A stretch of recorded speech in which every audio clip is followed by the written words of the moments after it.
નમસ્કાર વિદ્યાર્થી મિત્રો, ફિઝિક્સ પેપર 302 યુનિટ 2 લેક્ચર 5માં આપ સૌનું સ્વાગત છે. અત્યાર સુધી આપણે 4 લેક્ચર્સ ઓલરેડી સ્ટડી કરી ચૂક્યા છીએ, જેના વિડીયો લેક્ચર યુટ્યુબ પર અવાઇલેબલ છે, જેની લિંક અથવા તો જેના માટેની ચેનલ્સ મેં આગળ તમને ડિસ્પ્લે કરેલી છે.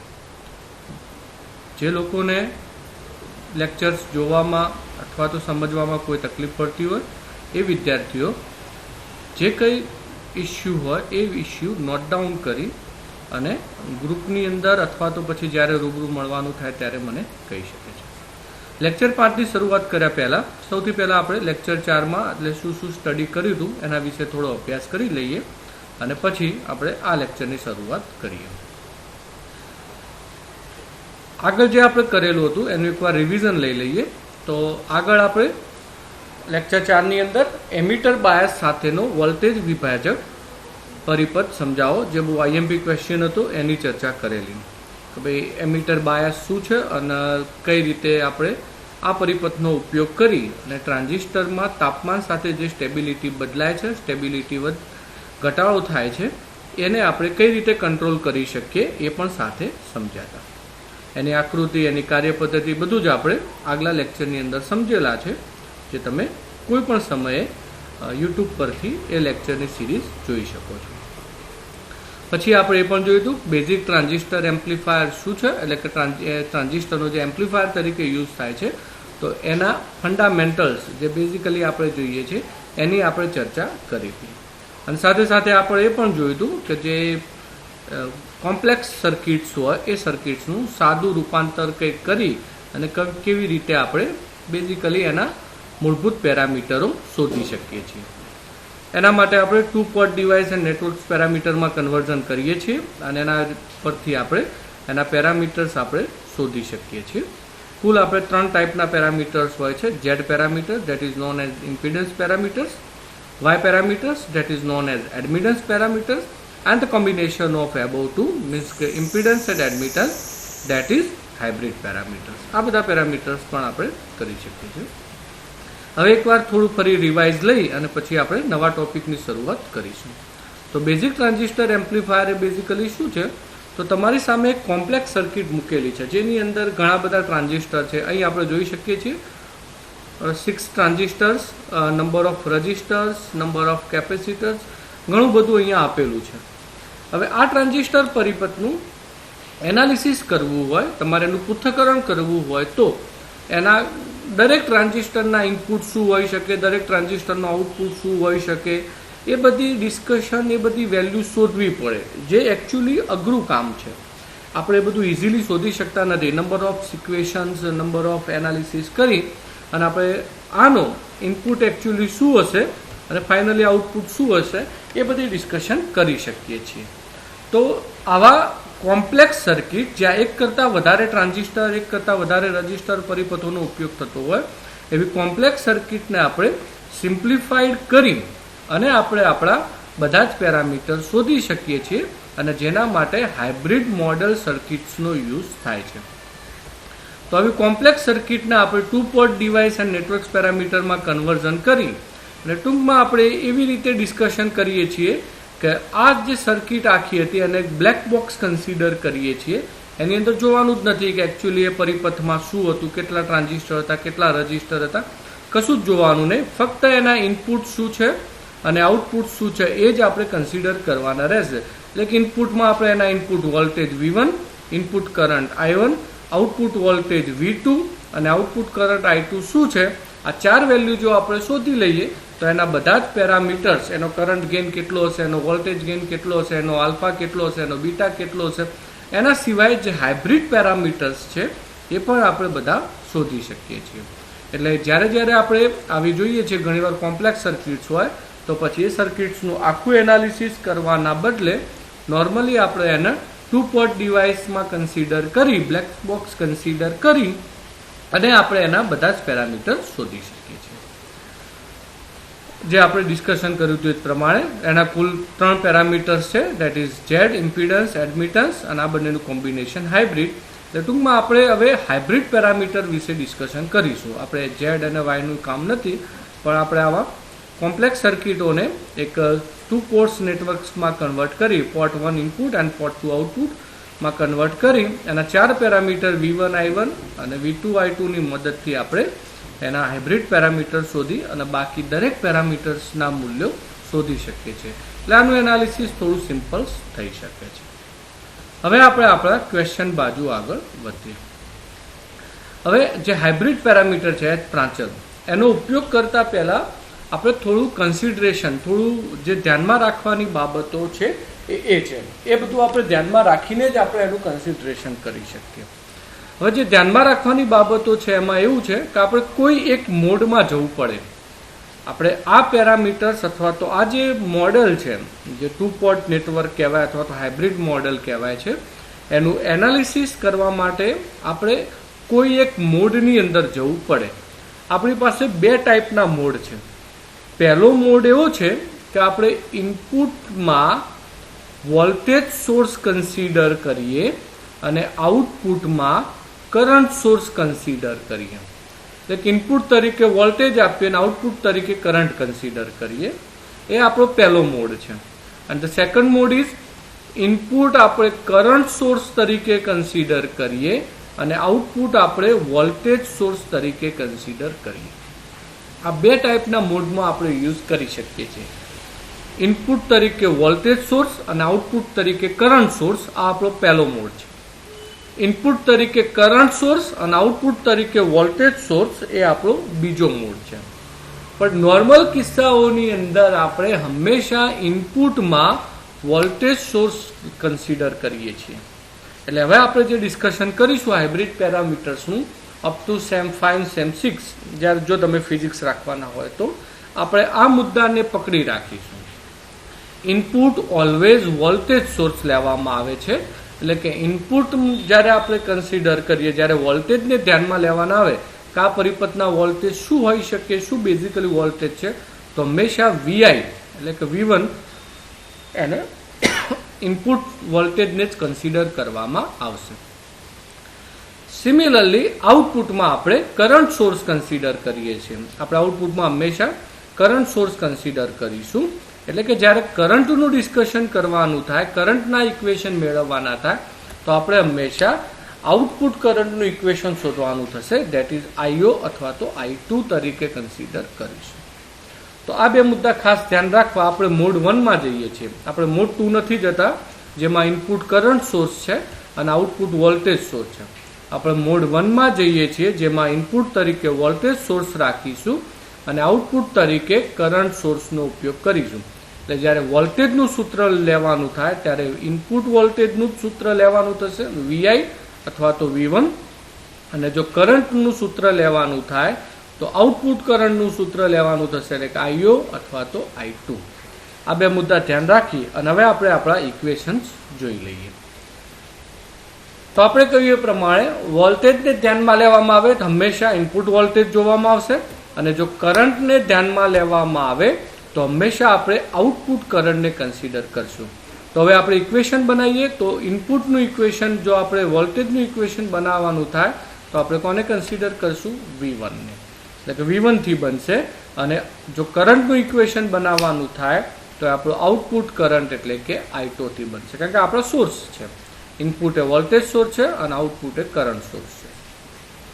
હવે એના જો આપણે ઇક્વેશન બનાવીએ તો ઇક્વેશન કોના આધારે બનશે? તો સિમ્પલી કે જો આપણે V1 નું ઇક્વેશન અને I2 નું ઇક્વેશન બનાવીએ છીએ તો બાકી વધેલા પેરામીટર્સ એના ઇક્વેશન્સ બનાવશે.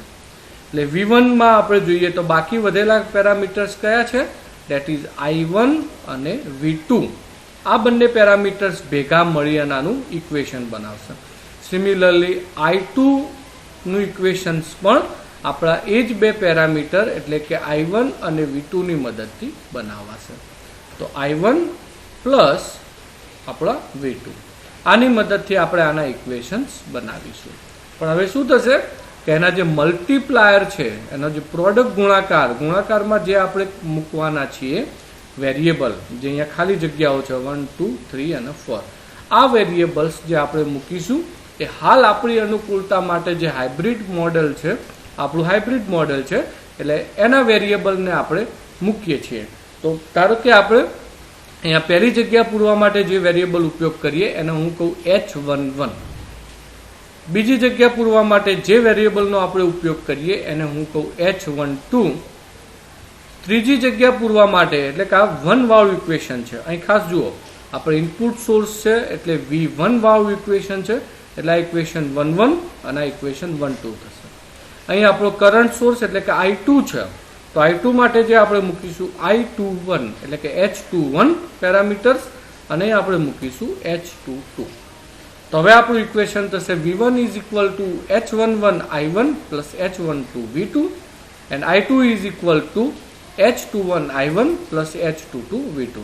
તો જો અહીંયા આપણે V1 નું ઇક્વેશન બનાવ્યું છે, I2 નું ઇક્વેશન બનાવ્યું છે, તો બાકી વધેલા પેરામીટરની પ્રોડક્ટ લીધી છે આપણે I1 plus V2, I1 plus V2 અને એની જે પ્રોડક્ટ મળે આપણે hybrid parameter H11, H12, H21 and H22 થશે. તો આ પ્રમાણે આપણે ઇનપુટ વોલ્ટેજ અને આઉટપુટ કરંટ જે સોર્સ છે એના આપણે ઇક્વેશન બનાવ્યા છે. હવે આપણે એને થોડું સાદું રૂપ આપી અને આપણા હાઇબ્રિડ પેરામીટર શોધીએ કે એના મૂલ્યો એકચ્યુઅલી કેટલા હશે. તો આ આપણા બે ઇક્વેશન છે. V1 is equal to H11 I1 plus H12 V2 and I2 is equal to H21 I1 plus H22 V2 થશે. હવે આ સમીકરણમાં સૌથી પહેલા આપણે જે વેરિયેબલ છે આપણા, હવે આ સમીકરણના બે વેરિયેબલ છે I1 અને V2. આનો પણ જ વેરિયેબલ થશે I1 અને V2. તો આ બંને વેરિયેબલમાંથી કોઈ એકને આપણે કોન્સ્ટન્ટ કરી દઈએ અથવા તો 0 કરી દઈએ. તો ધારો કે આપણા આ સમીકરણમાં હાલ આપણે V2 નું મૂલ્ય 0 કરીએ છીએ. જો V2 0 થાય એટલે બંને પાછળના પેરામીટર ઉડી જશે. એટલે આ સમીકરણ જે આપણું છે V1 નું એ હવે આ પ્રમાણે થઈ જશે V1 is equal to H11 I1 અને એના ઉપરથી આપણે H11 નું મૂલ્ય શોધી શકીએ જે આપણું શું થઈ જશે V1 ભાગ્યા I1. હવે V1 શું છે તો V1 એ આપણને ખ્યાલ છે અહીંયા ઇનપુટ વોલ્ટેજ અને I1 શું છે ઇનપુટ કરંટ. ઇનપુટ વોલ્ટેજ ભાગ્યા ઇનપુટ કરંટ. હવે આપણને ખ્યાલ છે વોલ્ટેજ ભાગ્યા કરંટ એ શું થશે આમ રજીસ્ટર અવરોધ, પણ આપણા કિસ્સામાં એને શું કહીશું ઇમ્પિડન્સ, કારણ કે એસી પણ હોઈ શકે. અવરોધ શેના માટે છે ફક્ત ડીસી વેરિયેબલ માટે. આપણે અહીંયા એસી અને ડીસી બંનેને કન્સિડર કરીએ છીએ અને એટલા માટે આપણે અવરોધની જગ્યાએ શું લખીશું ઇમ્પિડન્સ. અને આ કેવો છે બંને ઇનપુટ છે એટલે એકચ્યુઅલી H11 એ આપણું શું થઈ જશે ઇનપુટ ઇમ્પિડન્સ. ખ્યાલ આવ્યો? તો અહીંયા આપણું આ સમીકરણમાં V2 બરાબર 0 મૂકતા V1 is equal to H11 I1. તો એના પરથી આપણું H11 નું મૂલ્ય થશે V1 ભાગ્યા I1. V1 એ આપણું ઇનપુટ વોલ્ટેજ છે, I1 એ આપણો ઇનપુટ કરંટ છે. વોલ્ટેજ ભાગ્યા કરંટ એટલે ઇમ્પિડન્સ અને બંને ઇનપુટ હોવાથી આપણો ઇનપુટ ઇમ્પિડન્સ થશે. હવે સેમ એ જ પ્રમાણે આપણે આ સમીકરણ I2 વાળા સમીકરણમાં પણ આપણે V2 બરાબર 0 મૂકતા I2 is equal to H21 I1 અને અગેન એના ઉપરથી H21 નું મૂલ્ય શોધીએ તો that is your I2 by I1. I2 એ તમારો આઉટપુટ કરંટ છે, I1 એ તમારો ઇનપુટ કરંટ છે એટલે કે આઉટપુટ કરંટ ભાગ્યા ઇનપુટ કરંટ. હવે તમને ખ્યાલ છે આઉટપુટ ભાગ્યા ઇનપુટ એ શું થાય બેઝિકલી ગેઇન. આઉટપુટ ભાગ્યા ઇનપુટ એ શું થશે ગેઇન. તો આપણો આ આઉટપુટ કરંટ ભાગ્યા ઇનપુટ કરંટ છે એટલે કરંટ ગેઇન થશે. અને આપણે હંમેશા ખ્યાલ છે એમ્પ્લીફાયરનો ઉપયોગ શું કરવામાં આવે છે એમ્પ્લીફાયરનો ઉપયોગ હંમેશા જે કંઈ તમે ઇનપુટમાં આપો એના કરતાં આઉટપુટમાં વધારે મળે એના માટે થાય છે. એટલે ટૂંકમાં આપણને H21 નું મૂલ્ય જે મળશે એ હંમેશા કેવું મળશે 1 કરતાં મોટું. H21 નું જે મૂલ્ય આપણને મળશે કારણ કે આઉટપુટ કરંટ ભાગ્યા ઇનપુટ કરંટ છે અને એમ્પ્લીફાયર હોવાથી આઉટપુટ કરંટનું મૂલ્ય ઇનપુટ કરંટના મૂલ્ય કરતાં વધુ હોય એટલે H21 નું મૂલ્ય હંમેશા 1 કરતાં વધારે મળશે. એટલે આ કન્ડિશનને આપણે ફોરવર્ડ કન્ડિશન કહીશું. તો ટૂંકમાં H21 એ આપણું શું થઈ જશે ફોરવર્ડ કરંટ ગેઇન.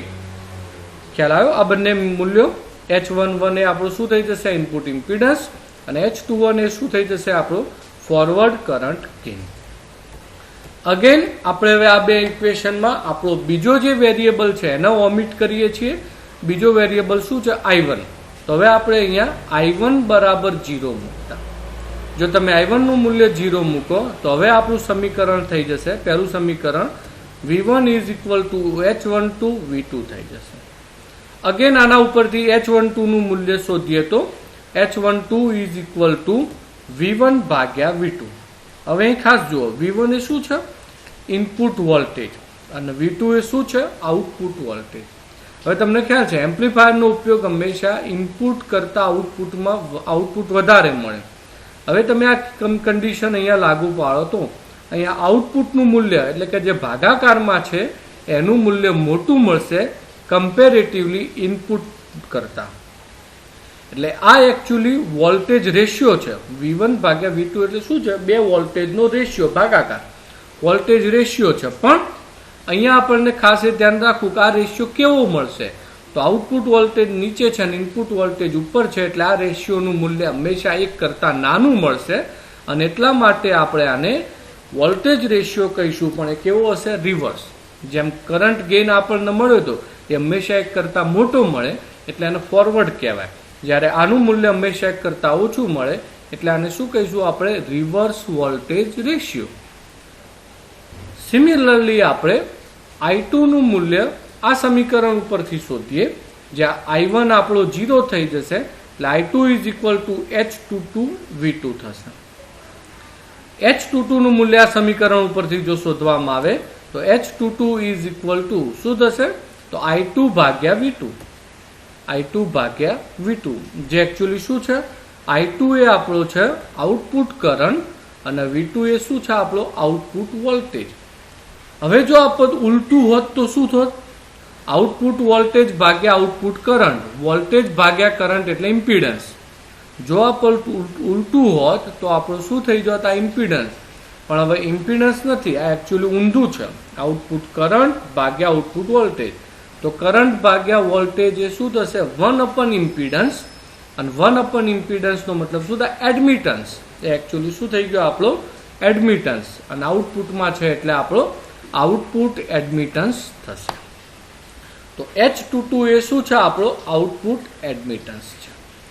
તો આપણે હવે ચારે ચારના મૂલ્યો શોધી લીધા. H11 શું થશે? H12 નું મૂલ્ય શું થશે? H21 નું મૂલ્ય શું થશે? અને H22 નું મૂલ્ય શું થશે?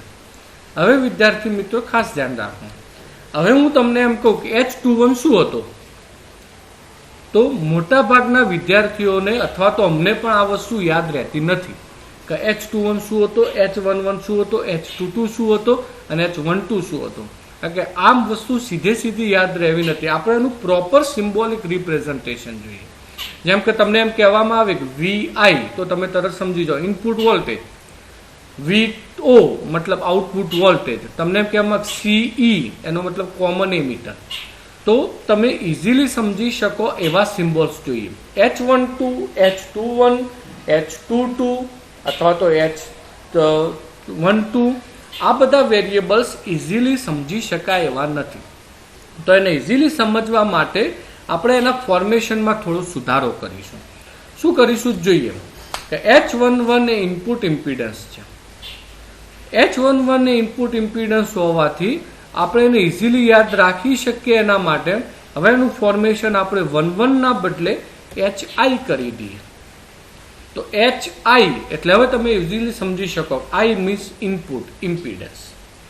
તો HI એ આપણો થઈ જશે હવે ઇનપુટ ઇમ્પિડન્સ. એટલે ઇનપુટ ઇમ્પિડન્સનું મૂલ્ય હવે આપણે શું કરીશું? HI, નહીં કે આપણે H11 લખીશું. આપણને ઇઝી યાદ રહે એના માટે. The second one was H21. શું છે આપણું? Forward current gain. તો અગેન એને ઇઝીલી યાદ રાખવા માટે આપણે એને HF કહી દઈશું.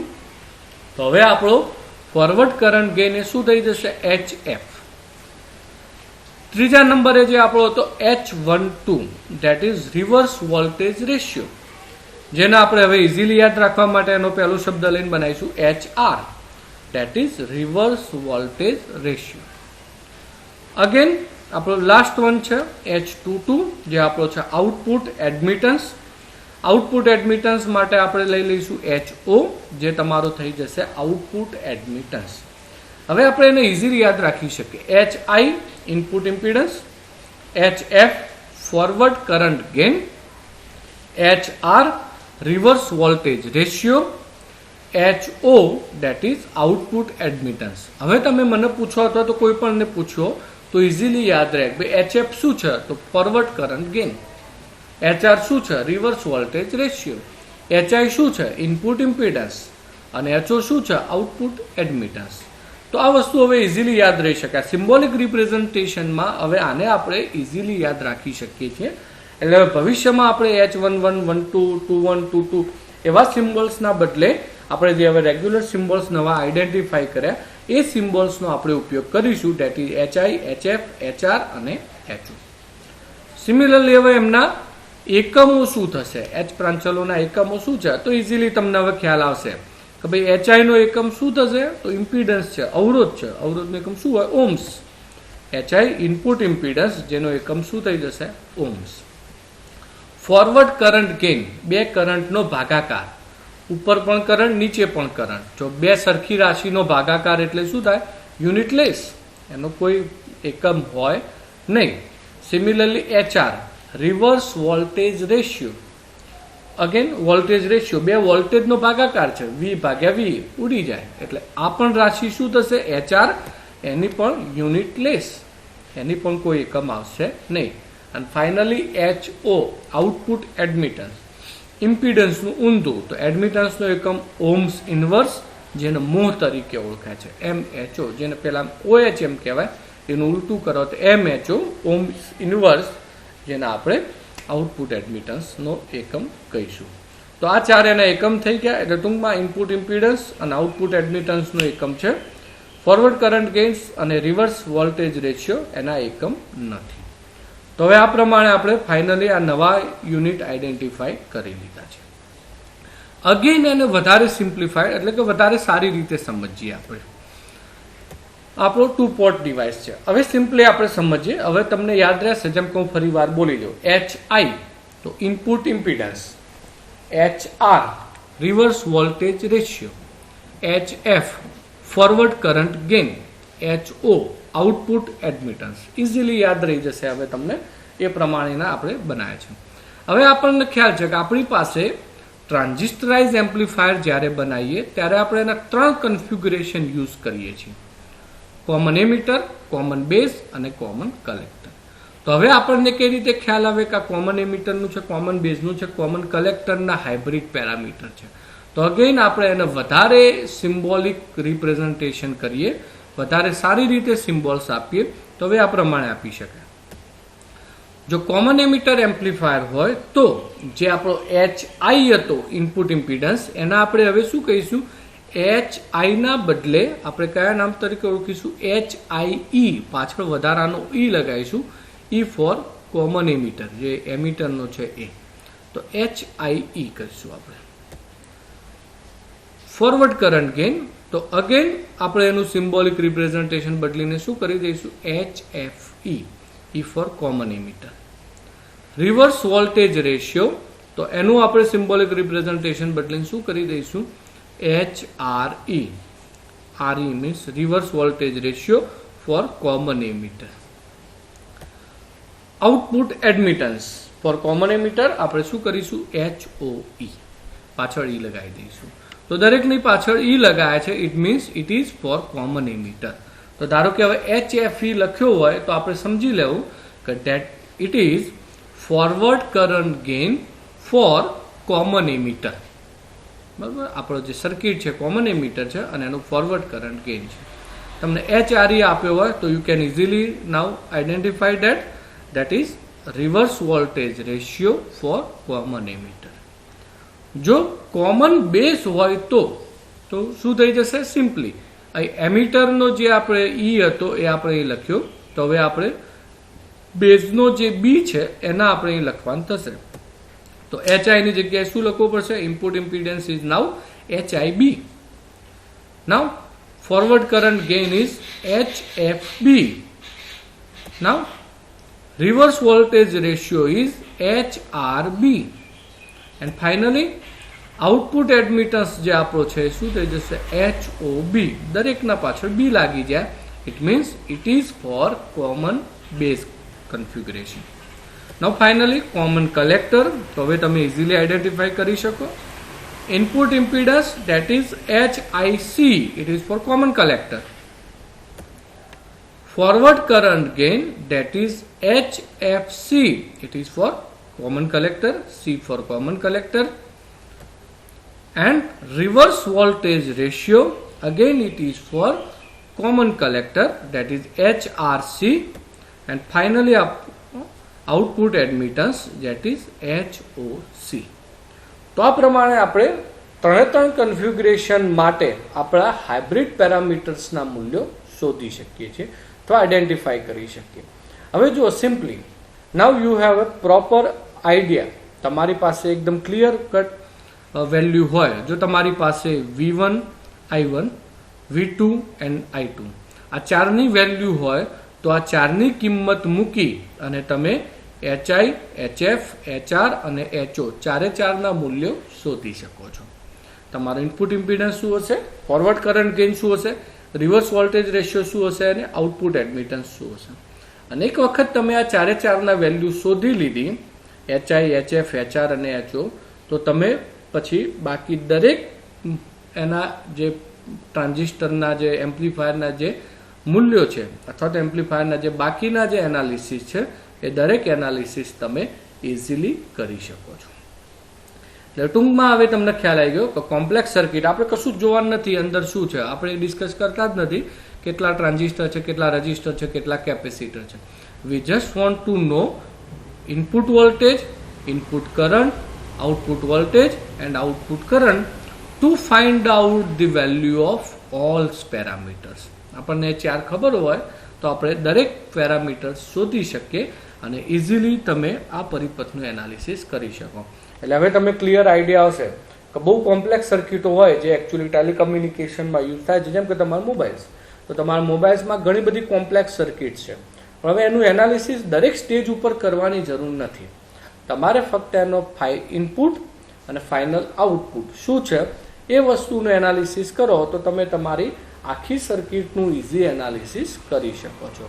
હવે તમને ખ્યાલ આવશે કે કેમ આટલું ઝડપી, અને આ બધું કમ્પ્યુટરાઇઝ થાય, આ બધું હાથથી નથી થતું એકચ્યુઅલી.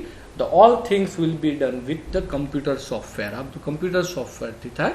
ભવિષ્યમાં તમે કોઈ વખત કરવું હોય, તમને ઈચ્છા હોય તો તમે ઘણા બધા કમ્પ્યુટર સોફ્ટવેર છે જે હાઇબ્રિડ મોડલ્સ એનાલિસિસ કરી શકે છે, એનો ઉપયોગ કરી અને ગમે તેટલી મોટી સર્કિટ, ગમે તેટલી કોમ્પ્લેક્સ સર્કિટનું એનાલિસિસ કરી શકો છો.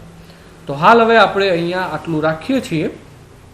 નેક્સ્ટ લેક્ચરમાં હાઇબ્રિડ પેરામીટર્સ કઈ રીતે શોધવા. તમારી પાસે કોઈ સિમ્પલ સર્કિટ્સ હોય, બહુ કોમ્પ્લેક્સ સર્કિટના નહીં, પણ ધારો કે કોઈ સિમ્પલ સર્કિટ હોય છે, તો સિમ્પલ સર્કિટના હાઇબ્રિડ પેરામીટર કઈ રીતે શોધવા એ પણ આપણે જોઈએ પ્રેક્ટિકલી. આ બધું આપણને કમ્પ્યુટરાઇઝ મળે, પણ આપણી પાસે હાલ કમ્પ્યુટર સિસ્ટમોની વાત પછી છે. પહેલાં આપણે એને પ્રેક્ટિકલી શોધવા હોય તો કઈ રીતે આપણે એને સાદી લેબોરેટરીની અંદર એક નાનો એક્સપેરિમેન્ટ કરી અને આપણે આ ચાર હાઇબ્રિડ પેરામીટર શોધી શકીએ છીએ, એની આપણે નેક્સ્ટ લેક્ચરમાં ચર્ચા કરીશું, જે IMP ક્વેશ્ચન પણ છે. તો હાલ આપણે અહીં સુધી રાખીએ છીએ. કોઈ ડાઉટ, કંઈક ઇસ્યુ તો note down in your notebook. જ્યારે મળીશું ત્યારે આપણે એનું પ્રોપરલી ડિસ્કશન કરી લઈશું. તો અહીંયા આપણે આ લેક્ચર પૂરું કરીએ છીએ. જય હિન્દ, જય ભારત.